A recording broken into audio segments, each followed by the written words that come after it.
우리에게 주시는 하나님의 말씀을 함께 보도록 하겠습니다. 누가복음 2장 8절에서 14절 말씀입니다. 저와 여러분이 돌아가며 한 절씩 교독하도록 하겠습니다. 한편 목자들은 바로 그 지역 들판에서 살며 밤에 양떼를 지키고 있었습니다. 주의 천사가 그들 앞에 나타났고 주의 영광이 그들을 환하게 둘러비춰서 그들은 너무나 두려웠습니다. 천사가 말했습니다. 두려워하지 마라. 보아라. 내가 모든 백성에게 큰 기쁨이 될 좋은 소식을 너에게 알려준다. 오늘 구주이신 주 그리스도가 다윗의 동네에서 태어나셨다. 너희가 천에 쌓여 구유에 누워있는 아기를 볼 것인데 그것이 너희에게 표적이 될 것이다. 갑자기 그 천사와 함께 하늘의 군대가 큰 무리를 이루며 나타나 하나님을 찬양하며 말했습니다. 합독하겠습니다. 지극히 높은 곳에서는 하나님께 영광이요 땅에서는 하나님의 은총을 입은 사람에게 평화로다. 아멘. 우리 아이 씨가 말씀을 전하기 전 우리 하나님께 다시 한번 영광과 찬양의 박수 올려드리며 나아가겠습니다. 오늘 이 땅 가운데 오셔주시고 우리를 위해 돌아가신 하나님께 영광과 찬양의 박수 올려드리며 나아가겠습니다. 아멘. 할렐루야. 오늘도 또 예수 그리스도께서 여러분들에게 또 임마누엘 하나님의 여러분들 가운데 이 말씀 가운데 여러분이 풍성히 임하기를 주님의 이름으로 축원합니다. 우리 시간 하나님의 영광을 보는 자라는 제목으로 함께 말씀을 나누도록 하겠습니다. 여러분 연말에 TV를 틀어보면 이제 각 방송사들마다 시상식을 열어서 그동안 열심히 챙겨본 드라마나 영화, 예능 등 한 해를 마무리 짓는 시상식들이 열립니다. 그러면 이제 여자들은 이제 다들 화려하고 이쁜 드레스를 입고 나타나고요. 남자들은 멋진 정장을 입으며 각종 시상식에 참여하는 모습을 볼 수가 있습니다. 그리고 각 부문의 시상식 후보자들의 이름을 거론하고 그 해에 최고의 활약한 배우, 탤런트, 가수, 또 연예인에게 시상을 하게 됩니다. 그러면 해당 수상자들은 사람들의 박수 갈채를 받으며 마이크 앞에 서게 되죠. 그리고 수상 소감을 발표하게 되는데요. 많은 연예인들이 수상 소감을 발표하며 그 수상 소감을 할 때마다 화제가 되기도 합니다. 그리고 그들 중에는 크리스천 연예인들도 있는데 그들의 수상 소감은 공통적으로 하나님께 영광을 돌립니다라는 말을 하게 됩니다. 많은 사람들 앞에서 자신의 종교를 드러내고 그리고 그렇게 하나님께 영광을 돌린다는 수상 소감을 한다는 것은 대단한 용기가 필요하다라고 생각이 듭니다. 많은 크리스천 연예인들이 하나님께 영광을 돌린다라고 이렇게 공통적으로 이야기를 하지만 과연 우리는 하나님께 영광을 돌린다는 것이 무엇인지 그리고 하나님의 영광이 어떤 것인지를 잘 모르고 있습니다. 그래서 오늘 말씀을 통해서 우리가 하나님께 영광을 돌리는 것이 무엇인지를 함께 살펴보도록 하겠습니다. 우리 8절에서 10절 말씀 함께 살펴보도록 하겠습니다. 우리 시작. 한편 목자들은 바로 그 지역 들판에서 살며 밤에 양떼를 지키고 있었습니다. 주의 천사가 그들 앞에 나타나 주의 영광이 그들을 환하게 둘러 비추니 그들은 너무나도 두려웠습니다. 천사가 말했습니다. 두려워하지 마라. 보아라. 내가 모든 백성에게 큰 기쁨이 될 좋은 소식을 너희에게 알려준다. 네, 8절에서 10절은 성탄의 소식을 들판에 있던 목자들이 가장 먼저 천사들을 통해 들은 이야기로 시작합니다. 그 당시 목자들은 아주 천한 신분 계층의 사람들이었어요.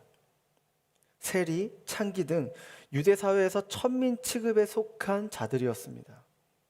그리고 지역 들판에서 살며 밤에 양떼를 지키고 있었다는 걸로 보아서 잘못하면 밤에 양떼를 지키다가 들짐승에 물려 죽을 수도 있었습니다. 어떻게 보면 양떼보다도 하찮게 여겨지는 그런 신분, 존재라는 것을 우리가 알 수 있죠. 그런데 하나님은 이러한 자들에게 하나님의 그 복된 소식을 알려주셨습니다. 왜 예루살렘의 종교 지도자들에게 예수님의 탄생 소식을 먼저 알리지 않고 가장 천대받던 목자들에게 이 소식을 먼저 왜 알려주셨을까요? 세상은 보통 이런 정보들은 탑다운 방식으로 오픈하게 됩니다.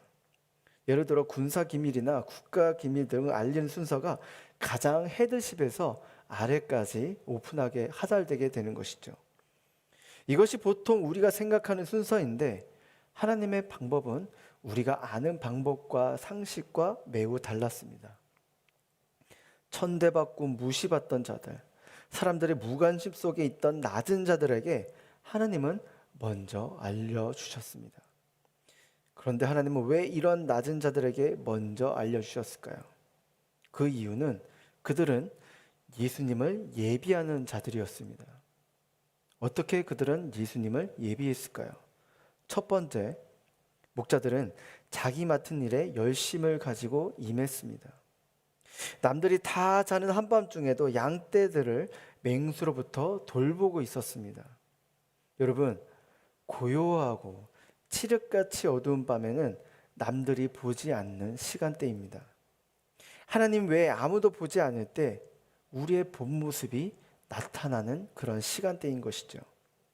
남들이 볼 때는 성실한 척, 믿음이 좋은 척, 착한 척하면 속일 수 있지만 아무도 보지 않을 때 진짜 자기의 모습, 자기의 성품이 나오기 마련입니다. 그러나 이들은 남들이 볼 때나 보지 않을 때 언제나 자기의 일을 열심히 가지고 임했습니다. 여러분, 하나님도 평소 이러한 사람들에게 하나님의 길을 보여주십니다. 아무도 사람들이 알아주지 않고 관심도 없지만 묵묵히 주가 맡겨주신 일을 성실히 하는 사람에게 하나님의 길을 보여주십니다. 성경의 많은 믿음의 선배들을 보면 우리가 알 수 있어요. 다윗 왕이 왕으로서 기름 부음을 받았을 당시 그는 베들레헴 들녘에서 혼자 양떼를 보고 있었습니다. 모세도 마찬가지예요. 모세도 광야에서 평소 양을 치다가 부르심을 받았습니다. 그가 특별히 뭔가 하지는 않았어요. 예수님의 제자들은 어땠습니까?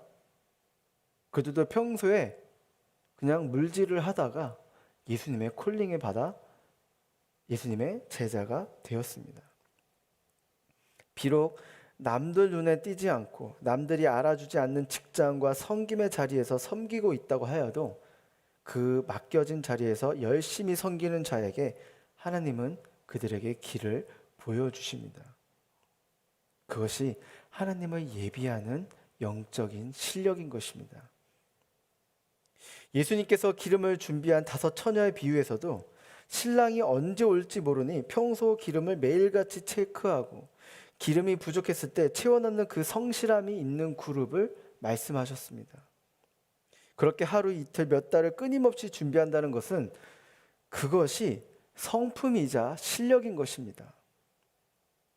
여러분들 중에 눈에 보일 때만 반짝 일을 하고 과정은 상관없이 결과만 좋으면 된다라고 생각하시는 분이 계십니까?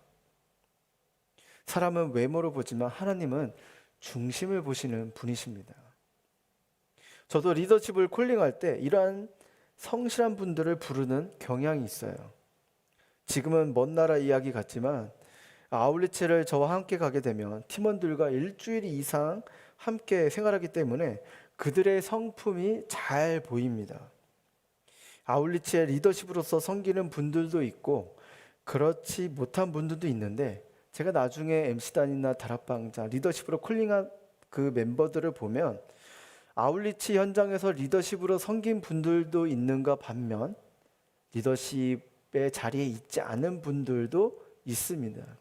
왜냐하면 같이 사역을 하면서 그렇게 이름도 없이 빛도 없이 묵묵히 섬기는 분들이 제 눈에는 보이기 때문이죠. 저는 그렇게 성실하게 또 평범한 일상 속에서 성실한 분들을 저는 콜링을 합니다. 두 번째로 목자들은 순종의 사람들이었습니다. 상식적으로 유대인의 왕이요 인류의 구주인 예수님께서 베들레헴 총구석에서 그것도 구유에서 태어난다는 것은 누가 들어도 믿기 어려운 사실입니다. 그런데 이 말도 안 되는 소식을 천사로부터 들은 목자들은 어떻게 했느냐? 서둘러 그 길로 떠났습니다. 반면 예루살렘에 있던 종교 지도자들은 즉 대제사장들과 서기관들은 유대 베들레헴에서 메시아가 태어난다는 것을 알았고 또 그 소식을 분명 들었지만 소동을 잠시 일으켰을 뿐 정작 메시아를 찾아가 경배하지는 않았습니다. 그들은 알고 있었어요. 그렇지만 그 소식을 알면서도 정작 경배하러 가지 않았습니다. 여러분, 이렇게 순종하는 자에게 하나님께서 그 길을 보여주십니다. 종교 지도자들에게 알려주시지 않으시고 천한 목자들에게 구원의 기쁜 소식을 알려주신 이유가 바로 이것입니다. 순종인 것이죠. 하나님은 하나님의 말씀에 기꺼이 즉시 순종하는 자들을 찾으십니다. 그리고 그들을 통하여서 하나님은 일을 하십니다. 그렇다면 우리는 왜 힘들게 하나님의 말씀을 따라 순종해야 하고, 하나님이 정말 나를 사랑한다면 내가 원하는 대로 살게 내버려 두지 않고 왜 자꾸 하나님 나에게 간섭하고 그렇게 구속하느냐라고 질문할 수가 있습니다. 여러분, 성경을 보시면 예수님은 하나님의 아들이라는 사람들의 고백을 발견할 수가 있습니다. 그것은 세상에서 가장 권위 있는 분이라는 것을 잘 보여주고 있는 것이에요. 권위자는 단순히 우리의 부탁이나 기도를 들어주는 사람이 아니라 오히려 권위자의 가르침과 명령에 따라야 하는 것이죠. 만약 우리가 예를 들어서 죽을 병에 걸려서 의사 선생님을 찾아갔습니다. 그 병에 있어서 최고의 권위자이기 때문에 우리가 그분께 찾아가는 것이죠. 그래서 그가 내려준 처방대로 우리가 힘들고 버거워도 그 가르침대로 따르기 위해 우리는 노력을 합니다. 그래야 치유가 되기 때문이죠. 마찬가지로 우리가 하나님의 말씀에 순종해야 하는 이유는 가장 권위 있는 분이 우리를 위해 이 땅 가운데 태어나시고 우리를 위해 죽으셨으며 내가 이해할 수 없고 마음에 들지 않아도 그분의 말씀에 순종해야 하는 것이 맞기 때문입니다. 사랑하는 여러분, 하나님은 이렇게 예수님을 예비하는 자들을 찾으십니다. 우리가 예수님을 맞이하는 평소의 삶의 태도와 자세가 준비된 자에게 하나님의 길을 보여주십니다. 그리고 하나님의 길을 보여준 자는 하나님의 말씀에 순종하면 되는 것입니다. 우리의 삶의 최고 권위자이시고 나를 사랑하시는 하나님의 말씀에 순종해야 하는 것이 예수님을 예비하는 자의 삶의 태도인 것입니다. 우리가 계속해서 우리와 일상 가운데 늘 성실히 하나님의 말씀을 준비하고 예비하며 그 말씀을 따라 순종하며 나아가는 저와 여러분 되시길 주님의 이름으로 축원합니다. 우리 11절에서 14절 말씀 함께 읽어보도록 하겠습니다. 시작. 오늘 구주이신 주 그리스도가 다윗의 동네에서 태어나셨다. 너희가 천에 쌓여 구유에 누워있는 아기를 볼 것인데 그것이 너희에게 표적이 될 것이다. 갑자기 그 천사와 함께 하늘의 군대가 큰 무리를 이루며 나타나 하나님을 찬양하며 말했습니다. 지극히 높은 곳에서는 하나님께 영광이요 땅에서는 하나님의 은총을 입는 사람들에게 평화로다. 아멘. 네, 우리는 신앙생활을 하면서 하나님께 영광을 돌려야 한다고 그렇게 배워왔습니다. 그럼 오늘 본문에서 나오듯이 하나님께 영광을 돌린다는 것은 우리가 어떻게 해야 하는 것일까요? 원칙적으로 하나님께만 적용되는 신학적 용어들이 있습니다. 전지전능, 거룩, 주권, 통치, 영광 같은 단어들이 오직 하나님께만 해당되는 단어들입니다. 원칙적이라고 말한 의미는 인간도 그 속성 중 일부를 담거나 나눠 가질 수 있기 때문이죠. 인간에게 지성과 능력이 있어 성결해지며 자유의지를 가지고 하나님의 통치에 참여하고 동역할 수도 있습니다. 그러나 다른 모든 것은 몰라도 영광만은 오직 하나님께만 적용되어야만 하는 단어인 것입니다. 불완전하고 죄에 찌든 인간에게 영광이란 원래 존재하지 않습니다. 그리고 우리가 아무리 하나님을 위해 큰 일을 한다고 해서 그 일이나 인간 자체가 영광스러운 것은 아닙니다. 영광이란 단어는 오직 하나님께 어울리는 단어인 것이죠. 그렇다면 우리가 하나님의 영광을 위해 일을 하려면 그분의 임재가 반드시 전제되어야 하는 것입니다. 쉽게 말해 먹든지 마시든지 무엇을 하든지 하나님이 바로 앞에 지켜보고 있다는 그 확고한 인식을 갖고 그분에게 하듯이 감사하며 최선을 다하라는 것을 나타내고 있는 것입니다. 공부를 해도 직장을 다녀도 교회에서 섬김을 해도 주님이 항상 동행한다라고 생각을 해보세요. 당연히 거룩하고 선해질 것이며 또 그렇게 한 일이 하나님께 영광이 안 될 리는 없습니다. 그러나 단순히 하나님이 임재할 것이라는 축축, 기대, 인식, 믿음만으로도 행해서는 안 됩니다. 실제로 그분과의 전인격적인 관계에서 세빈한 그 부분까지 동행하고 있음을 우리는 체험을 해야 하는 것이죠. 정말 그분의 임재 아래 들어가 그분의 영광을 맛보며 우리가 신앙생활을 해야 하는 것입니다. 오늘 본문에 등장하는 목자들은 밤에 밝은 빛이 비추는 것을 직접 목격했다라고 기록되어져 있어요. 주의 천사가 찬양하는 것을 보았다라고도 기록되어져 있습니다. 그들은 하늘 무대에서 펼쳐지는 장엄하고 거룩한 그 공연을 관람한 셈인 것입니다. 얼마나 놀랍고 신비롭겠어요. 갑자기 하늘에서 주의 천사가 찬양하고 막 영광이 비춰지니까 말이죠. 마치 심장이 얼음 부른 듯한 경이로움이 전신을 감싸 안았을 것이고 그 감격과 흥분이 아주 최고조에 올랐을 것입니다. 아마 얼마 동안 아무 소리도 못하고 그냥 어안이 벙벙한 상태로 그냥 멈춰서 있었을지도 모릅니다. 또 이 땅에 오신 하나님을 요셉과 마리아 외에 최초로 알현하는 그 영광을 누렸습니다. 그들이 예수님을 발견했을 때 아기 예수님은 천에 쌓인 채 구유에 누워만 있는 모습을 보고 그들은 이렇게 행동했다고 기록되어져 있습니다. 누가복음 2장 20절 말씀 함께 보도록 하겠습니다. 시작.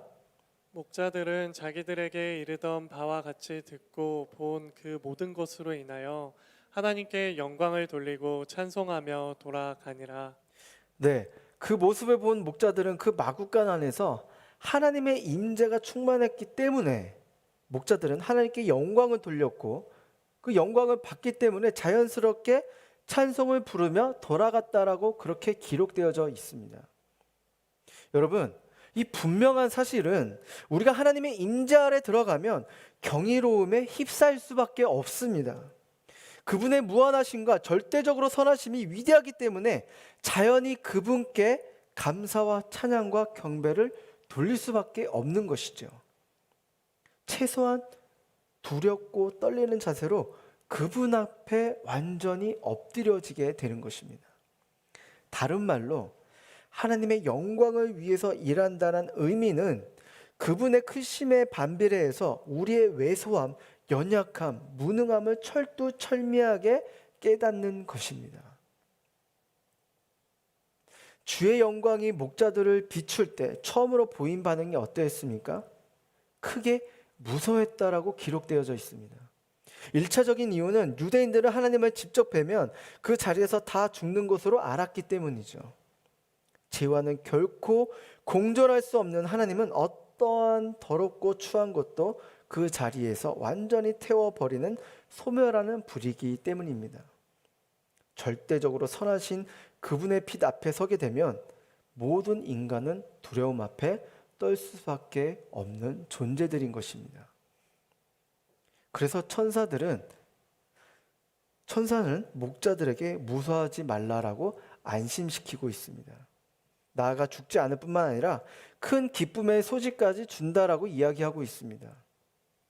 구주가 났다라고 말이죠. 하나님이 드디어 죄악과 고통과 사망의 그늘 아래 있는 인간 세상에 대해 극적인 구원 조치를 취했다라는 것을 말해주고 있습니다. 그런데 그 구원의 표적으로 이제 갓 태어난 아기를 보라고 이야기하고 있어요. 여러분, 표적이라면 초자연적인 역사를 통해 큰 권능이 나타나는 것이 상식인데 좀 이상하지 않습니까? 하나님이 이 땅에 오시면 바로 심판입니다. 인간은 그 앞에서 자기의 의로 살아남을 자 한 사람도 없습니다. 그런데 그 죄를 당신께 감당하실 것이므로 더 이상 하나님의 임재에 대해서 무서워할 것이 없으니 복음이라고 이야기하고 있는 것입니다. 그리고 지금 천사들이 목자를 먼저 찾아와 하늘의 영광을 보여주셨듯이 하나님이 당신의 큰 경륜으로 택하신 자를 먼저 찾아와 한없는 사랑으로 용서해주는 구원이 될 것이라는 것을 나타내고 있습니다. 죄 많은 인간이 하나님을 직접 보아도 죽지 않는 화목을 이루기 위해 당신께서 성육신하신 것입니다. 그래서 땅에선 하나님의 기쁨을 입은 사람들의 중에 평화가 임하며 또 그럴 때 하나님의 예정된 뜻이 이루어진 것이므로 하늘의 영광이라고 이야기하고 있는 것입니다. 그럼 이제 우리가 하나님의 영광을 위해 일한다는 것의 핵심이 드러났습니다. 그분의 너무나도 크신 긍휼과 자비와 권능과 은혜 앞에 자신의 모습이 얼마나 더럽고 추한지 철저히 깨달아 낮아질 대로 낮아진 그분께 우리가 할 수 있는 일을 우리가 발견해 가면 되는 것입니다. 쉽게 말해 하나님의 영광을 위해서 하고 있다는 그 생각 자체가 우리 가운데서 버려져야 하는 것입니다. 대신에 그 일은 하나님이 시킨 일뿐만 아니라 그분이 직접 주관하고 있으며 우리는 단지 쓰임받는 도구에 불과하다는 인식이 우리 가운데 분명히 필요합니다. 내가 일을 열심히 하고 최선을 다해서 하나님께 영광을 더 쌓을 것이라는 그 각오, 헌신, 그 열심, 그 인식을 다 빼버려야 하는 것입니다. 그동안 갈라디아서 말씀을 통해 우리는 분명히 깨달았죠. 우리의 그 미세먼지만한 그 공로, 우리의 의의가 들어가 구원을 받을 수 없는 존재라는 것을요. 여러분, 저에게 20개월 된 아들 지우가 있습니다.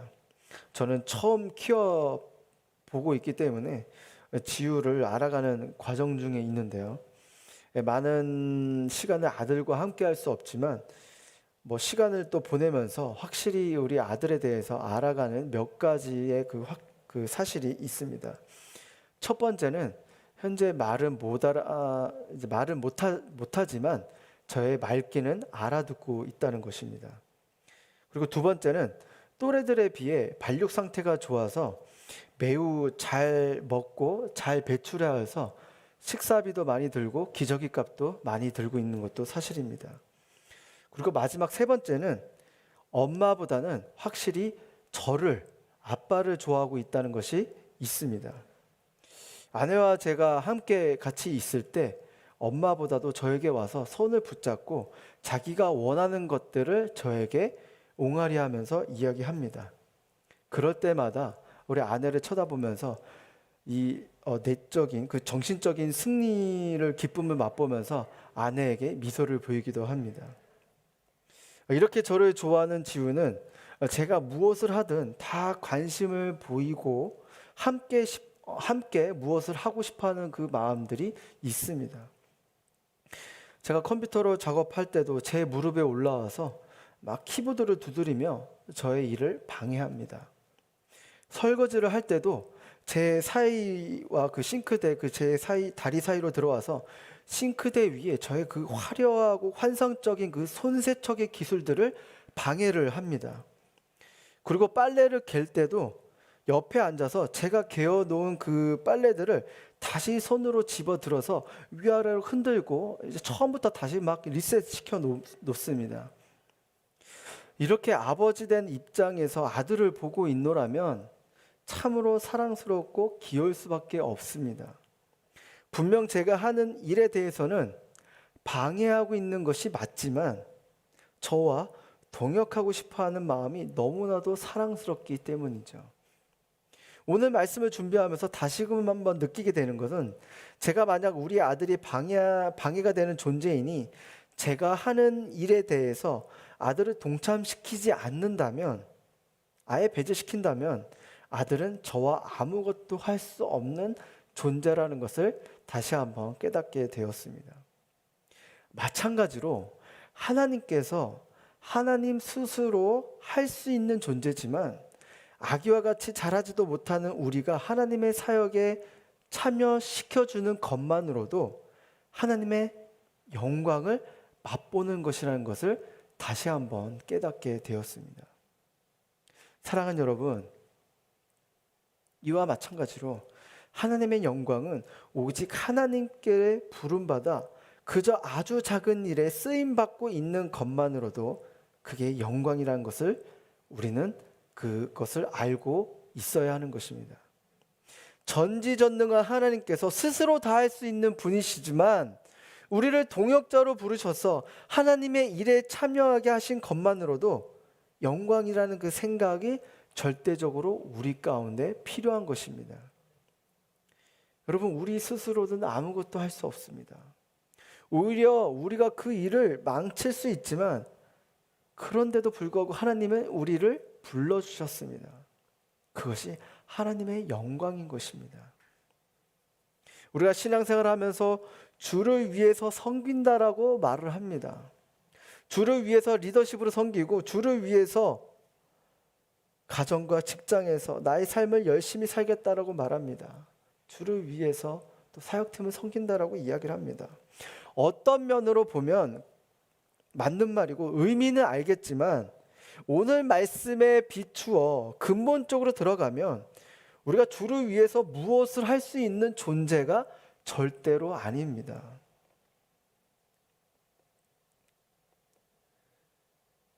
여러분, 우리는 그저 하나님의 불러주심에 감사하며 나아가는 존재일 뿐인 것입니다. 우리가 그 하나님께서 우리를 불러주셨기 때문에, 동역자로 불러주셨기 때문에 우리는 하나님의 일에, 하나님의 영광 안에 들어갈 수가 있는 것입니다. 예수님께서 이 땅에 오시고 십자가에 돌아가심을 통해 하나님의 사역에 동참했던 것처럼 우리도 하나님 앞에서 그저 잘 죽어 있으면 되는 것입니다. 우리가 드러나지 않아야 되는 것입니다. 우리가 살아있는 곳에는 하나님의 영광은 드러나지 않고 우리가 죽은 곳에는 오직 하나님의 영광만이 드러나기 때문입니다. 여러분, 이제는 우리가 하나님의 영광을 위해 무엇을 할 수 있는 존재가 되는 것이 아니라 그저 하나님의 불러주심에 감사하며 하나님의 은혜 가운데 거하기를 주님의 이름으로 축원합니다. 우리의 영광이 아니라 하나님의 영광을 위해 사시길 바랍니다. 하나님께서 우리를 불러주셔서 하나님의 일에 동역하기를 원하실 때 언제든지 기꺼이 즉시 순종하며 감사하며 하나님께 영광을 돌리는 삶을 살아가기를 바랍니다. 사랑하는 여러분, 오늘 말씀을 통해서 배운 것처럼 하나님의 영광을 아는 자는 비범함이 아니라 평범함에 충실하게 임했던 사람들을 하나님께서 부르셨습니다. 우리가 서 있는 곳, 섬기는 자리, 소속되어 있는 공동체에서 일상의 터전에서 열심히 최선을 다하며 하나님과 동행하는 자들인 것입니다. 그리고 하나님의 말씀에 순종하시기를 바랍니다. 나를 책임지고 있는 사람의 현명한 그 지시를 즉시 기꺼이 순종하며 나아갈 때 우리는 하나님의 영광에 동참할 수 있는 것입니다. 마지막으로 우리는 하나님을 위해 무엇을 할 수 있는 존재가 아니라 하나님께서 우리를 파트너십으로 불러주신 것만으로도 감사하며 지내기를 바랍니다. 우리는 하나님의 도구로서 그저 하나님이 우리를 사용하기에 좋은 상태로 준비하며 살기를 바랍니다. 그러한 삶을 살 때 우리를 통하여 하나님의 영광이 이 땅 가운데 다시 회복될 줄을 믿습니다. 여러분, 그러한 삶을 살기를 원하십니까? 그러한 자가 되기를 원하십니까? 우리를 그저 불러주시고 우리를 파트너십으로 불러주심에 감사하며 살아가는 저와 여러분이 되시길 주님의 이름으로 축원합니다.